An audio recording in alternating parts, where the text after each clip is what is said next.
grew up in Baltimore. So I left Baltimore and I go to California.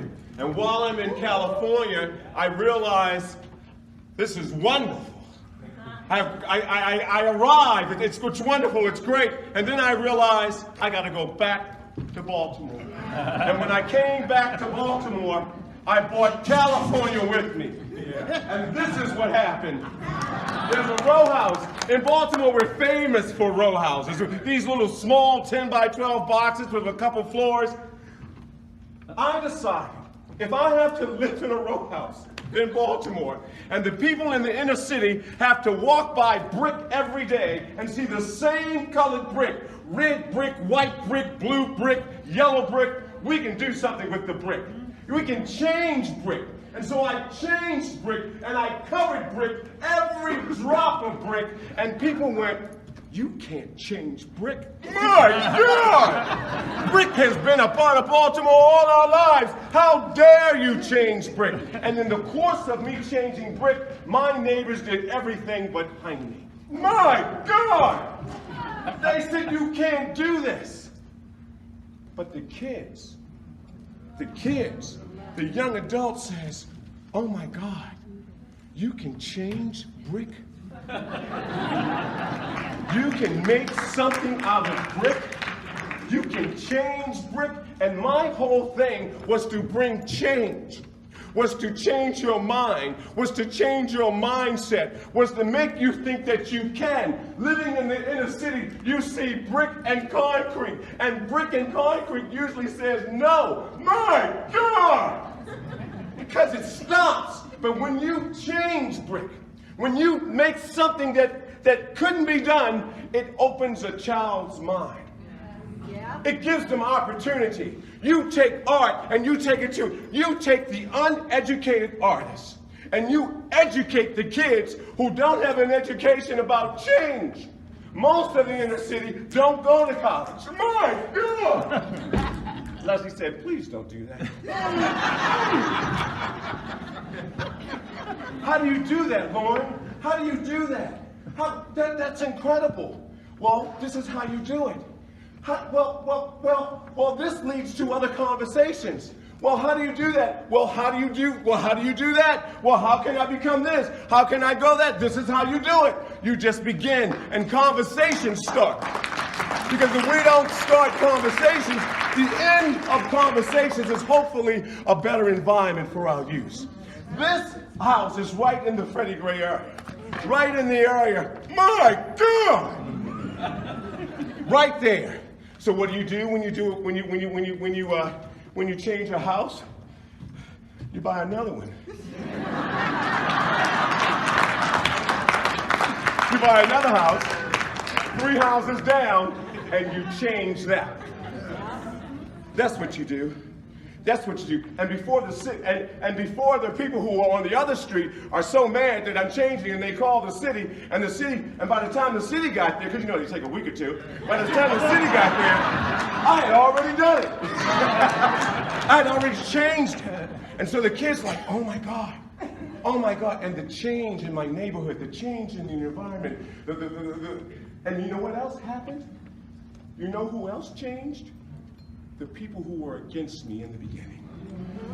A lot of times, us as artists have to push past the thoughts and minds of those who are blocked by brick, who are blocked by concrete. We are the conduits. You are the conduits of change. My goodness! And a lot of times we suffer. We don't have enough money for this program. We come out of our pockets for kids. We come out of our pockets for programs because we feel and we are given the vision. We are given the light. We are given the mantle. It is up to us to change. And sometimes we have to sacrifice so much for change. There's a lot of sacrifice in this. My goodness! Didn't have a plan. You know, a lot of companies want me to do stuff and they want me to draw out stuff. I'm like, I'm not that guy. I don't draw out stuff. I just begin. What do you want me to do? I don't do that. My goodness! Didn't have a plan. Sometimes we don't need a plan. Remember, it is inside of us. It is not on a piece of paper, and it unwinds as we begin the process. If we just begin the process, it unwinds, and it continues to feed me. It feeds me as I go. I had no idea what this was going to look like. All I knew that I bought this house, and the next day I began putting glass on it. Had no idea where it was going. We don't need an idea, because it is in us, and it develops as we go along. How dare you ask me to make a final plan of something that hasn't been given to me yet? My goodness! I am not a contractor. We are not contractors. The next time somebody asks you something, I am not a contractor. You go get a contractor, child. I'm an artist. Next. So, as if the outside didn't, look, as if the outside wasn't enough. Uh-oh, go back. How do you go back? Somebody go back from bam! Every glass house needs a damn glass bathtub. Shit. Want your asses on glass? So when an adult, when a person, when an organization, when a company sees a glass bathtub, who takes a bath in a glass bathtub? In fact, who has a glass? Come on. The possibilities of art are endless. Yes. They are endless, they're abounding, they're wonderful, they're great. And if we don't if we don't put the limit on the idea, then the idea will, if we put the limit on the idea, then the idea will never flourish. It'll never come to life. If you say no to the thing that's inside of you, then you say no to the future of the seed that's been planted in you. I'm Lauren Cornish.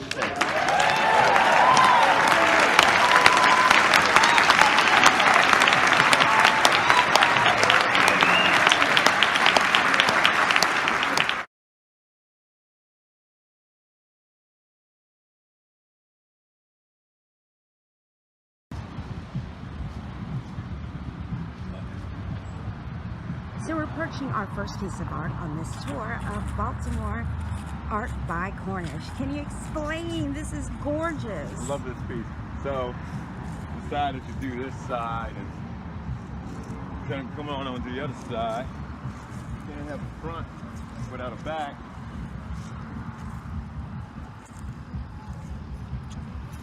You can see yourself 100,000 times. Wow. Who doesn't want to see themselves 100,000 times? Even on a bad day. By the time you get to the 100,000th time, you're gonna make yourself look good. Very true.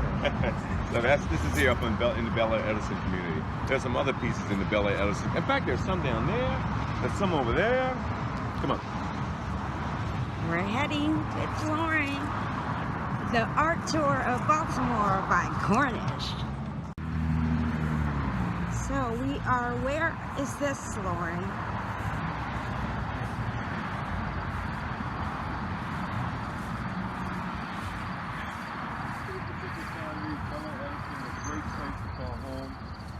Did all the colors on the outside of it with the glass inflections and stuff like that. Kind of brightened it up a little bit. And then also on the other side,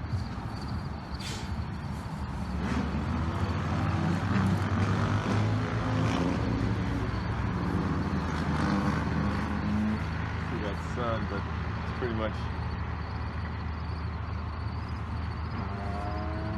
kind of gives it a bright, cheery feeling of happiness. You love it. Yes, yes, yes.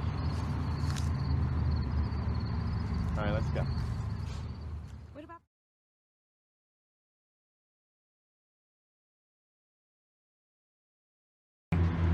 So this is the home of a good client of mine, Robbie Everson.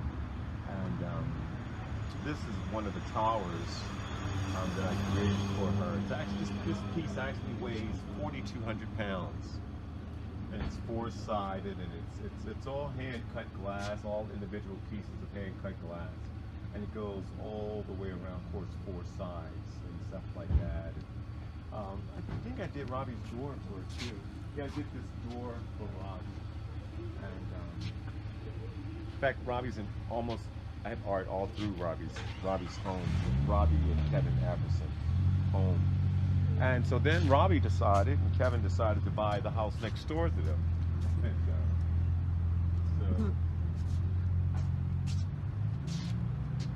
did their front door for them there. A friend of mine named Rashad Williams did the gate for them. And so I did the front door, and also I did a matching sphere for her yard. Robbie called me recently and she wanted to represent with the Black Lives Matter movement, and so I created this piece for her front yard that reads Black Lives Matter.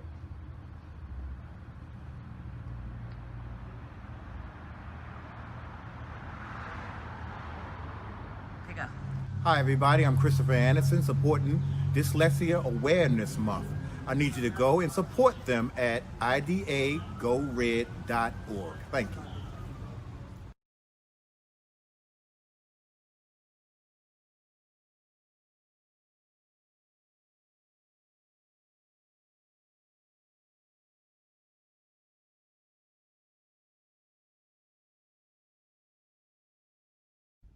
Hey everybody, Ash, aka Persian Black Queen. I am in Baltimore City. Listen, there's so much beautiful work here, and there's so much to know about Baltimore that we don't even know. So we thought it was time to actually get away from the negative comments that are being made, and let's bring some beauty to this beautiful city like we should, in a positive light.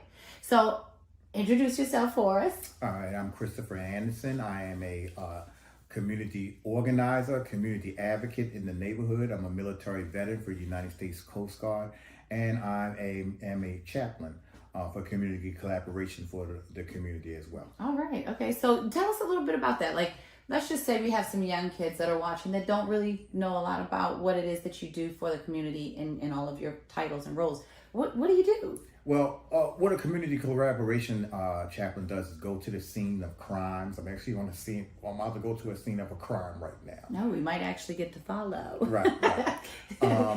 We go in there, we pray, we see if the community needs water, aid, anything that they need that might help them transition from a trauma to a more stable state that they were in previously before the crime or the accident happened. Today there was an explosion in the neighborhood. But that's what I do. And also when I'm community advocate, well, it's basically the same thing, interchangeable. We just help the community, bring them food, bring them supplies and stuff that they need for their everyday life. So it's kind of like Baltimore's own version of the Red Cross? You can say that. Okay. Or FEMA, that's another one, right? So like it's like they're the first hand of action in Baltimore. Right. So with that being said, how long have you been doing this? I've been doing this for years. It really kicked in. Well, I go to New Shiloh Baptist Church in the community, by the way. It's a lovely community, like you said, very lovely community. We have a mega church sitting right in the community that I attend. Wow, that's awesome. I've been doing it ever since I was in crisis in the Lord. I can say I've been doing it. But it really kicked in when the Freddie Gray uprising happened in 2015 and 16, where more aid to the community needed to be done. We were doing it before, but like as you say, like FEMA, people already had their supplies and everything. Right. But when the uprising happened, things have been slowly declining. So we just supply aid to them. Okay. And how have you been dealing with COVID here in Baltimore? How's it been? Even with COVID, the situation has gotten people need medicine, they need supplies, they need food more than anything. And I've just been in gear, just doing it, and other community advocates have been doing it and giving food to community. So I think it's a lovely time for us to unify and come together as a people and not actually worry about the pandemic. People are worried and afraid, but to take the stress off them, they need people like us to help them with their transitioning and their everyday life. Well, that's good to know that we actually have that ready and available within the city. I mean, just as you said, something happened today and you're ready to just run off. You're like Baltimore's superhero. That I am. It's been said that before about me. You can't see the cape, ladies and gentlemen, but this is what a superhero looks like. This is the cape. There's a cape. That works out perfectly. It's a fashionable cape. Very avant-garde. Yeah.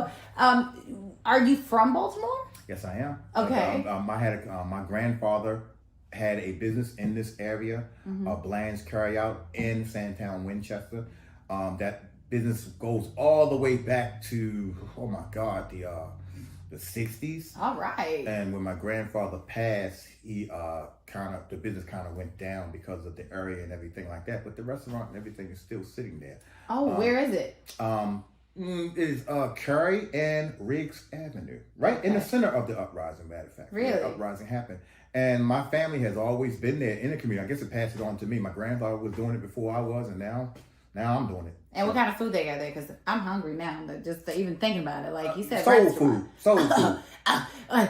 Ladies Wow. and gentlemen, I might be going past there before. After I see what's going on. Ribs and hog maws and soul food. And they're open. Oh, yeah, there you go. There you go. I'll be down there. My grandfather doesn't cook anymore down there, though Asians do, but it still tastes the same. Okay. Still tastes good. Well, as long as you follow the recipes, I Yeah. think, it goes one into it. Right. So what is something that you enjoy about Baltimore? Truly, it's nostalgic for you here. Everybody will always tell you it's the crabs, this, and it's the seafood. It's always the seafood, but I think we enjoy the seafood here more than anything. I don't think it actually. Oh, well, the seafood, they do make it pretty doggone The good. seafood's good. Yeah, Like real good. real good. I guess you could say Baltimore. Anything we got the food. It's just like any other. It's the food here is just amazing. Yes. But like you just said, you ready to eat already. The food- I mean, you were bragging. I didn't know what to do. There's so many spots here where you can get some real eccentric, real cultural food. Mm-hmm. And that's one of the main things I like about Baltimore. You really can come here. I'm waiting for them to bring a Philly cheese, maybe a Charm City cheesesteak. No, that would be nice. Yeah, not a Philly cheesesteak, but a Charm City cheesesteak. Because up there they call it cheese steaks, and down here, I don't know. Do you guys call it cheese steaks here in Baltimore? We call it cheesesteaks here. What they You call them do? Charm City cheesesteaks. We need to make a cheesesteak that's out of Baltimore. Yeah, that's just and people just flock here for that Philly. What would you put in it? Just Mushrooms. I mean, some green peppers, some lots of onions. Yeah, More onions than you can handle. mm-hmm, fried, right? Like Fried. Oh yes, hot, Lord, you know. hot. And the Yes. cheese got to be. The recipe for the cheese got to be. It's got to be perfect. Yeah, it's got to be Yeah. special. We got to come up with something here. in I know. I was Baltimore. gonna say, Maybe can't be solid. maybe we put Obey on everything. Okay, there you go. I was gonna say maybe some crab get going. Yeah, throw some Obey on there, some little crab meat. You know, you on to something. Oh, you on to You know, something. we might can trademark We're this. gonna work this out. Yeah. So that's something you really enjoy, which I enjoy too, because I'm a foodie, and I think most people truly do enjoy, just experiencing food. Right. Even though somebody just stole our recipe. They didn't, because we not live. We can cut that. All right. Okay. All right. However, what is it something that you feel could be changed? Maybe not because it's bad, but it's time for a facelift. Something just. I'm glad you asked. My name is synonymous with food, Christopher Anderson. My grandfather was Christopher Bland. Mm-hmm. One of the things that can be changed that my grandfather wanted to change that I want to change, and it's amazing that you are in tune with God almost. You say the word facelift. Mm-hmm. We could sure use a facelift. The city is not bad at all. It's a great city, as you can see, with lovely art, Beautiful art. lovely places and landmarks. This is Baltimore. There's a lot of landmarks right next to DC that look good over here. Mm-hmm. But we sure could use a facelift. Mm-hmm. Some of the properties have been run down, but people consider that the neighborhood is bad. It's not the neighborhood bad. It just needs more investment in a facelift in the community. And my grandfather always wanted to do that. I really want to do that. I mean, it's areas here that should just need a facelift. Yeah. When we come to the city, we should just see something beautiful Yeah. about it. Cut the grass a bit. I mean, get people just to make Baltimore pretty. I guess you can say that. Ladies touch. We need a ladies touch in City Hall down here. Yeah. Just get down there and just make the city look great. You know what I mean? Yes, I think that would be. I mean, listen. When I usually come to Baltimore, I go straight to the harbor. Mm-hmm. But I've been exploring Baltimore a lot more this past year, I would say, and I've actually been considering maybe this would be a place to live. There's great schools here. Would you say? Yes. The schools are really great. Mm-hmm. Universities are great. There's Oh, a yeah, lot we of have- culture. The clubbing, the partying is great. We have several HBCUs here. Mhm. Morgan State, Coppin State, and the Baltimore City Community College is even good. As far as the clubbing and everything, we do right where you can't club with COVID right now. And everything. Yeah, But we do have some, like I said, if we did some facelifting, we could have some very, monumental hot spots right here. You need to go to Farrell's Point, Mm-hmm. Canton, Hamden, some of the best places in the city. And even when you travel into the inner city, where we're at right now, it's cultural stuff there that Beautiful. people that need to see and need to come and bond with. But like we said earlier, just give it a facelift. Yeah, because I would definitely not change anything, and I definitely want to really point out the artwork that's here. Could you tell me what this is? Tell us what this is. This is from a great artist named Lauren Cornish. He lives here. Lauren, this is his studio. Lauren does, as you can see, abstract art that just comes to his mind, and he has a heart for God too. He's one of the ministers at my church as well, and he just comes. This piece I love so much. Yeah, I love this piece. I wish I had the money to buy it from him. This piece right here, I mean, it's just like whatever came to his mind, he put right here on it, and it looks amazing. I love it so much. I mean, it's heavy as I. So it's for sale. Everything Lauren has is for sale. Everything. He's an artist. Right. Most people, he's a well-known. Lauren Cornish is a well-known artist here in Baltimore City. Okay. Very local artist that everyone knows. Most of his pieces are all around town, outside, inside. Give me a couple. He has a big giant fish sitting down at the inner harbor. You ever see those fishes sitting at the inner? I have. You have. I have. That's Lauren.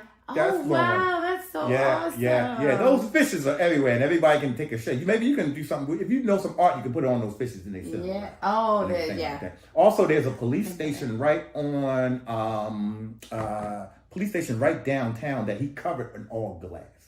So we have spots and that Lauren is known in Baltimore City, and this is just one of them. So Baltimore is not that bad. It's a very great place, especially visually, when you got your eyes open. But like you said, I like the way you gave me an idea. A good facelift is what's needed. It's what's needed.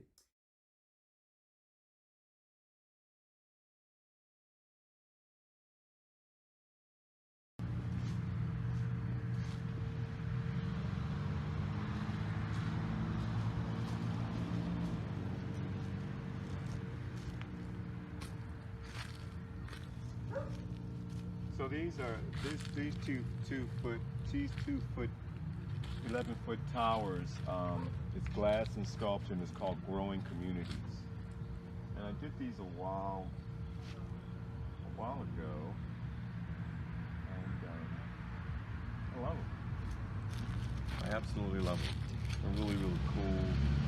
At night, the lights reflect it from going back. Come on, walk around.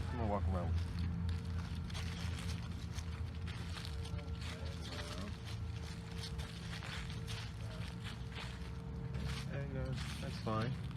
You can just see the sides and stuff like that.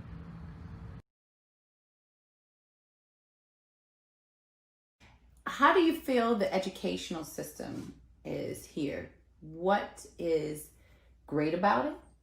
What are some things that, from yourself being hands-on with the community, what could be changed? What are some desires of things that really could be shifted in a better direction? The educational institutions are great. We have very, very many landmark schools here. One right down the street, Frederick Douglass High School. Very good landmark institution. It's the curriculum that needs to be improved. Everywhere. Some of the old books need to be taken out. Some new books put it. Like you said, a facelift. Before you finish it, I want you to go back and start it saying some of the things that I would like to see change for the better in the school system is. Okay. Because just in case they want to cut it and just have you speak. Oh, you didn't say my name. I didn't say my name. You did. You said it at the beginning. I did? Okay. 2, 3. Go 2, 3, 1. 4, 3, 2. 1. Some of the things I would like to change in the educational system that I see issues with, it's not that bad. There's some landmark centers here, like the Frederick Douglass, right down the street, there's Frederick Douglass High School. But the educational system itself needs just a little upgrade. Old books need to be taken out, new books need to be put in, a new curriculum, maybe something new in 2020 going forward that people can learn from. Virtual classes are being done now. I think there need to be more computer centers in schools and everything. We've already doing that right now. There's a school right downtown called Digital Harbor that Oprah Winfrey sponsored here. That school is still up and running here, and it's called Digital Harbor because they do everything as far as computers, cameras, and everything. And I think that's the wave of the future. We got new schools that are launching and prototypes here in Baltimore, and I think it's going to make for a great educational system moving forward in the future. I like that. Okay. So what about those who have challenges with learning? Is there something that you would like to see put in place that would bring more of a easy, if you will, environment for them all to learn in the same environment? Or, you know, some type of programming that you guys might have? I think, first of all, challenges. A lot of people, I was a challenge child. And that word seems very, when I was young, I never saw myself as a challenge child, but I was put in remedial this, remedial that, and then later I excelled at it. So I was like, what was the challenge? And I think what you're saying is a more productive environment for, I would say that would be for me. We need a better way of learning where we can make people happy while they and children happy in classes and everything like that. A facelift, like what would you say, even inside? Okay, so the challenges wouldn't be, you know, I wouldn't consider children being challenged. I think they need to be challenged as far as making school more of an adventure. My younger brother got a younger brother going to, he's a senior at Digital Harbor. And he's always coming to me saying how exciting it was that day and what they learned. They got cameras, they got computers and stuff like that. It's a new way of learning instead of sitting in the classroom all bored. And I think that's what challenge, because when I was younger, I was like, oh, I don't feel like doing this, you know? And that's not a real measure of your intelligence or your education. Correct. It's more of the environment that you're in where you have the potential to excel in. Correct. And I think school environments need to adopt programs like that just to bring out the best potential in people. One last question I have for you. Yes, ma'am. Because this is what's talked about, so I want to make sure we actually bring people at ease. Yes. Because we still want them to visit Baltimore. We want them to really enjoy Baltimore. Yeah. What's happening with the violence? Yes, the crime and violence. Yes. How are we working that out? Okay, so... Or plan to work it out? We're actually working it out. Okay. We just had a rally here. I had a friend come in from New York City. And he told me, he said, Chris, what about the violence? I said, everybody's more scared of, it's nothing to fear but fear yourself. Right. And we do have a situation here with crime, but it's really not a situation with crime. It's more of a social issue that, like, the education system needs to be improved. The streets, like you say, a facelift and stuff like that, where crime doesn't fester. You know what I mean? It doesn't have a place of growth. Right. So the crime situation is not that bad, or shall I say it can be fixed if really we put all our hands in the communities to it. He came to here to Baltimore. My friend came, did his little event. Nobody got shot. No one got killed. He even was surprised. I said, that's because these stories that you hear so much scare you more than you. I told him, I said, come on, it's nothing gonna happen. It was like 9 a.m. in the morning. He's talking about, am I gonna get shot? I'm like, you're not gonna get shot, you know? So the crime is being handled. We have a new commissioner that's handling the crime. We have new political figures that are coming up, even from inside of my family that have new, bright and innovative ideas to handle the situation and make Baltimore a more safer place for everyone coming here to visit. Well, you know, it's not that bad. You consider how many people really travel to, say, New York, and you hear a lot of what goes on there. Oh, yeah. Yeah. But, you know, here it is, little old Baltimore it's got its own treasures here. Yes. So it's time maybe even to do like a tour of Baltimore and see what it has and what it entails. And I've come here with my family several times. You're still breathing. I'm here. Yeah, Nobody bothered me. I even snuck into the clubs. Yeah. Right. You know, I was legal, but it, you know, still had to sneak. You know? Right. You, especially when you're living in your parents' house. Right. So you know, family. How does that feel to you when you hear the word family and you think of Baltimore? What is that? Well, like I said, my family, Christopher Bland, my family, I grew up with my grandfather, my mother, my father, all in the same house. And family to me in Baltimore is what it's all about for me. I just grew up over by Montebello. I grew up in a community of families. So I think this is a perfect place for us to start that trend again. You know, getting to know each other, not just divide, but actually, you know, actually bringing us closer together. Even in this COVID-19 situation, we got families trapped in the houses with each other. And I think people are becoming more in tune with who they really are, where they come from, and what they really about. And that's why people are getting in touch with Baltimore now and learning the community and are starting to see that the wonders and everything that they have right in front of us instead of always looking outside the city for. Now we have a chance just to look for it here and build upon it than what we already have. And how would you say you would go about that? Like, say, for example, do you put on events in the community?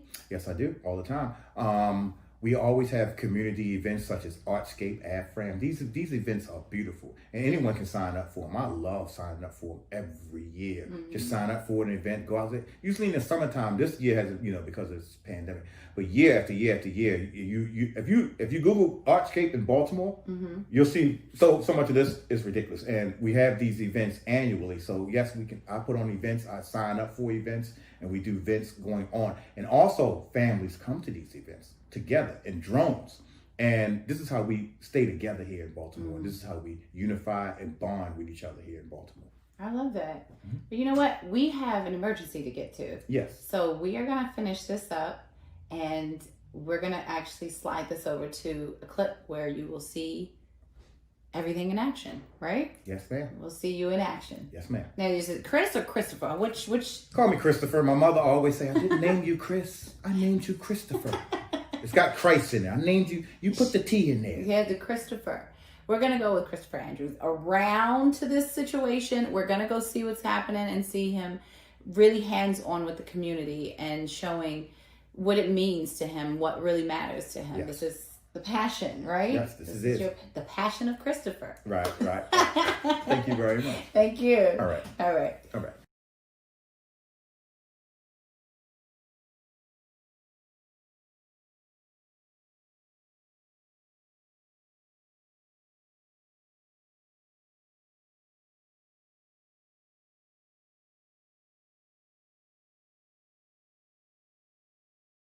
As many as 43.5 million Americans may have dyslexia.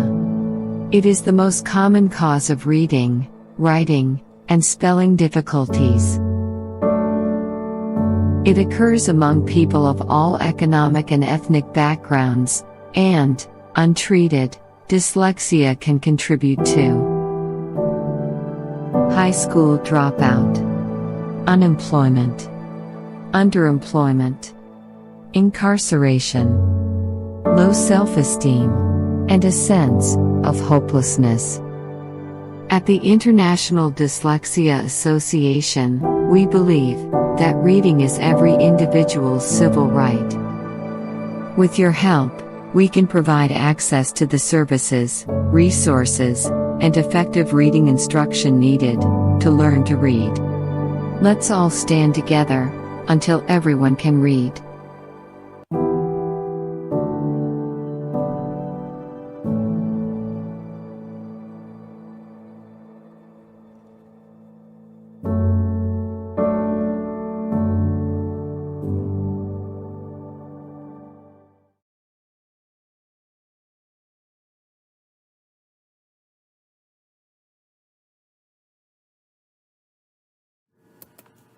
Hi, my name is Dr. Tracy Johnson, and I am the founder and president of Vessels of Hope.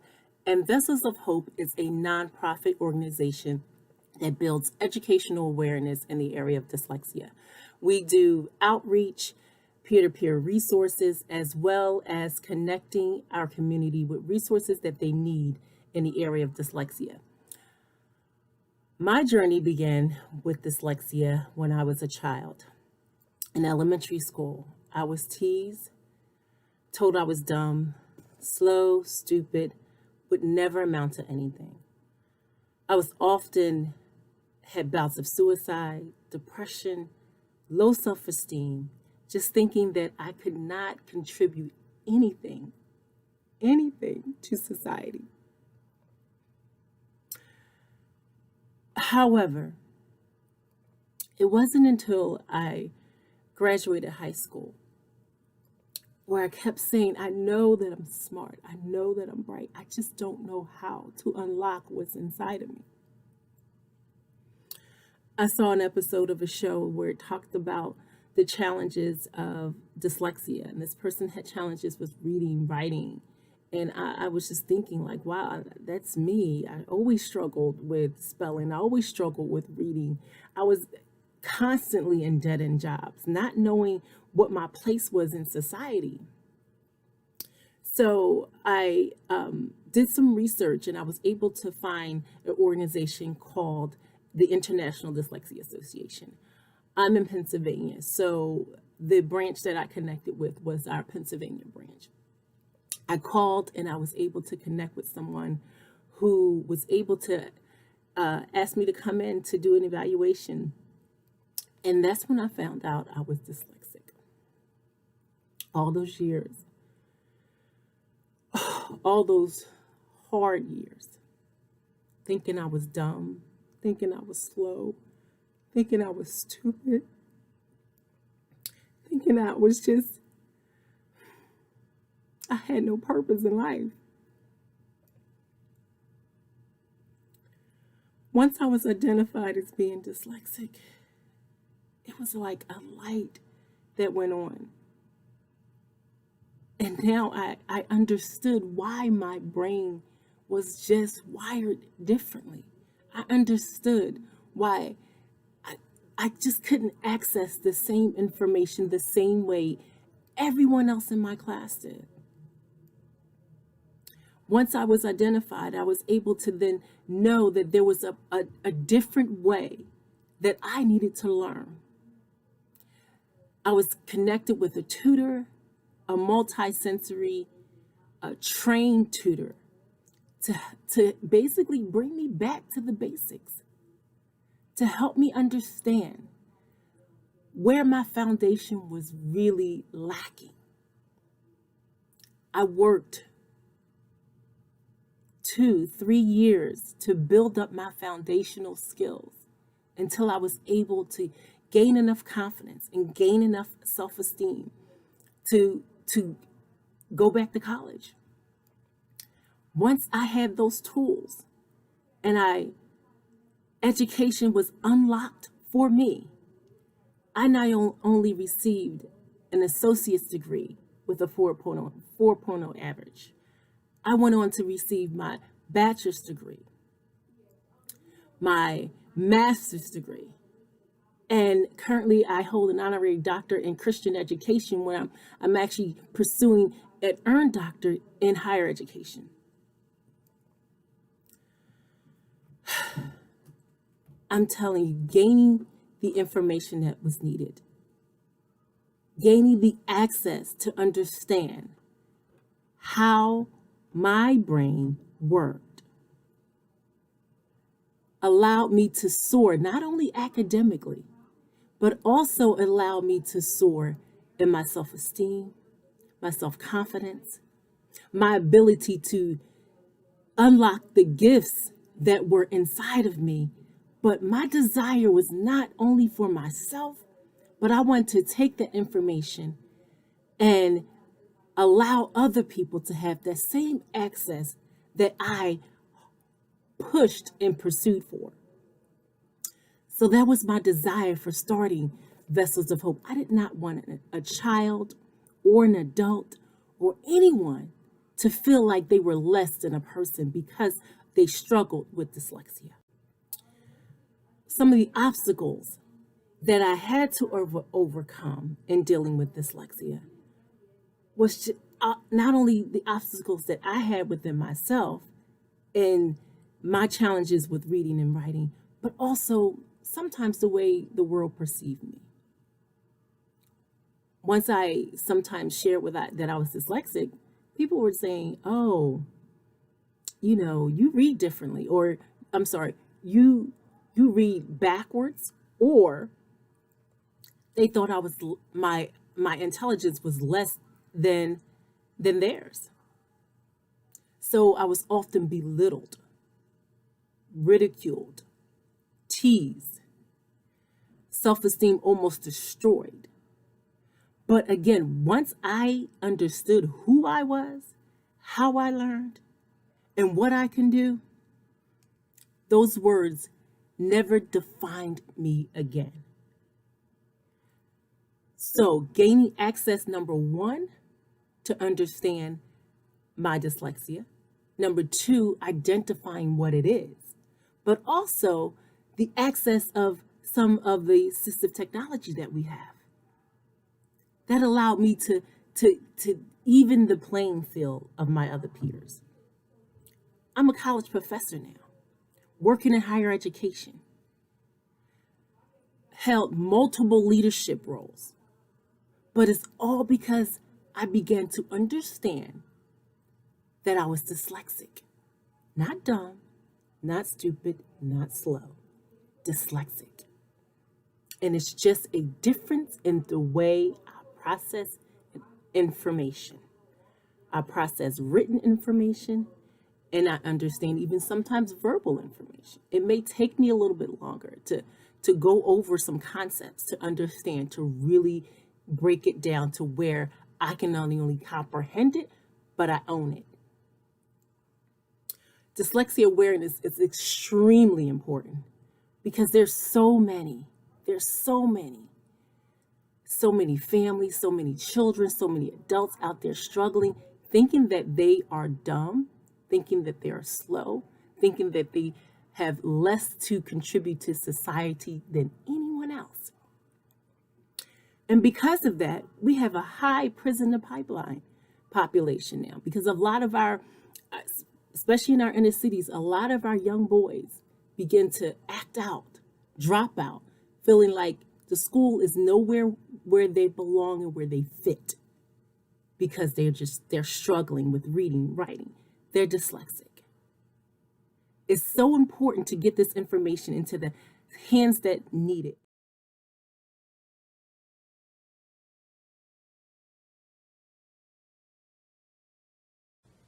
Hi, I'm Jacob Blumenstein. I'm 18 years old, and I'm the founding president of YAP. What I wish I knew about dyslexia growing up is that it's not all about the struggle. Dyslexia brings so many gifts, and growing up I couldn't see that. I only saw it for its negatives. I had an extremely hard time reading out loud in class and doing things that others could do super easily. And so in my mind, I saw myself as stupid. I now see that dyslexia gives me so much more than I could have ever asked for. What I wish other people knew about dyslexia is kind of the same thing. Everyone has the potential for greatness, if they have a learning disability or not. My teachers growing up didn't really understand what dyslexia was, and so they viewed me as stupid and lazy. There are some parents out there that are ashamed of their children for having dyslexia. I want everyone to know that having dyslexia is a great thing. You don't just have dyslexia. You get to be a part of a community full of amazing other people just like you. Something to make light of dyslexia? Well, just filming this video, I couldn't remember what to say. I couldn't remember the words. I have a lot of trouble with I can't even think about it. But one time I was talking in front of my choir concert, and I was giving this award, presenting this award to a middle school student for like the best choir member or something. And instead of saying, instead of offering him this plaque, I offered him a plague, and the entire theater just kind of like started laughing. So it's just like, it's funny because I just can't come up with certain words, and that's just a part of who I am. Growing up, I used to strategize how I could get out of reading out loud in class. I would always raise my hand before the second person before me would start reading, so I could miss having to embarrass myself. I remember one time where the teacher didn't let me and made me read out loud. I heard kids quietly laughing at me. I struggled to read the words out loud, and it destroyed my self-confidence. One time that dyslexia led to a triumph, I was transferred to a new school in 6th grade, and I was given the support, tremendous support from my parents and my family. And I was given resources from my school that really helped me grow as a person and as a dyslexic. I learned how to use assisted technology. I used assistive technology resources, and I made friends with some of the smartest people in my grade, which encouraged me to work tremendously hard. When I went into 9th grade, I realized that there were a lot of people who were in my position and didn't have the support system and resources I had. And that led me to found Kids Read to Kids, a 501c3 nonprofit that helps kids who were like me, that helps kids like me learn to read. That, I think, is my greatest triumph I've ever created. We are all over the world, and we're a Parents' Choice Award-winning nonprofit. I hope that I can continue to spread